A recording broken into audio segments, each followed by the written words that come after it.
The Legend of Zelda: Ocarina of Time is one of the best games ever created. Ocarina of Time has influenced so many famous games, one example being the Dark Souls series.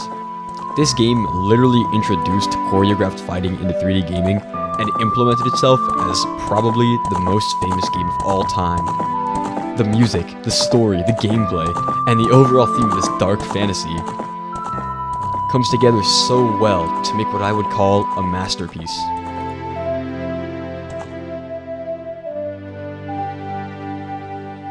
Let's start with the music. Koji Kondo is an absolute genius. All his music is amazing, especially in Ocarina of Time. There are melodies that will hype you up, make you cry, or make you fear for your life. Every piece of music in this game is amazing.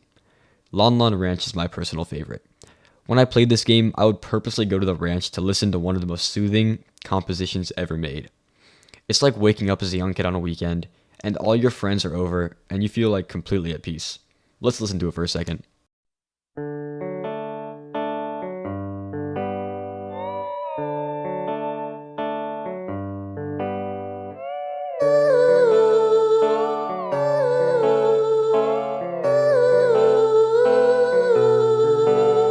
Beautiful. I mean, it's just like a perfect song. Anyway, the other songs in this game are also amazing. Every temple has music that fits its theme perfectly, like the Shadow Temple. This shit was terrifying as a little kid, I'm not even gonna lie. The eerie music and the dark aura made this temple one of my favorites. Not just because of how creative it was, but how genuinely scary it was for its time. Like, what is going on here? How is this game for kids? There are also other pieces of music in this game, such as Saria's song or Sheik's theme, that are absolute bangers. All the music in this game make it so much better than it would have been without it. Next up, let's move on to the beautifully written story. Hopefully if you're watching this video, you've already played the game, so I'm not going to summarize the entire thing, more so go over what I like about it. I think the most poetic part of the story is the fact that Link tried to stop Ganon while also letting the world fall to pieces in his absence. The second Link enters into the world 7 years later, he realizes that everything has been destroyed by Ganon, the one thing he was trying to prevent. So, Link sacrifices his innocence in childhood to face what he has caused.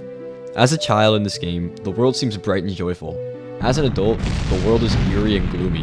In the end of the game, Zelda sacrifices her childhood to restore Link's, which I think was very well done. Originally, Link was sacrificing for Zelda, and in the end, Zelda for Link. Maybe I didn't explain it that well, but I hope you get what I'm saying.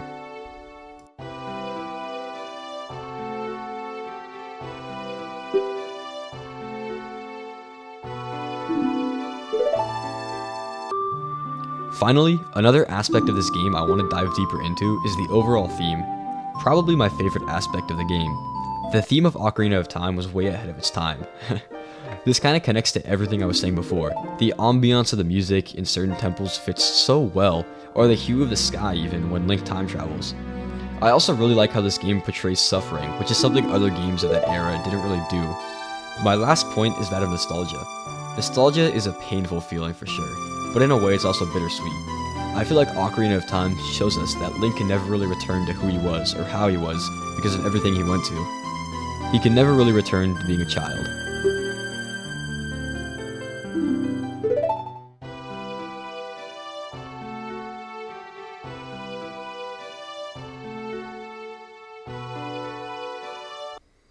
And that's it. Kinda shitty video essay, I know. It's my first one ever. But I hope you guys liked it. See you next time.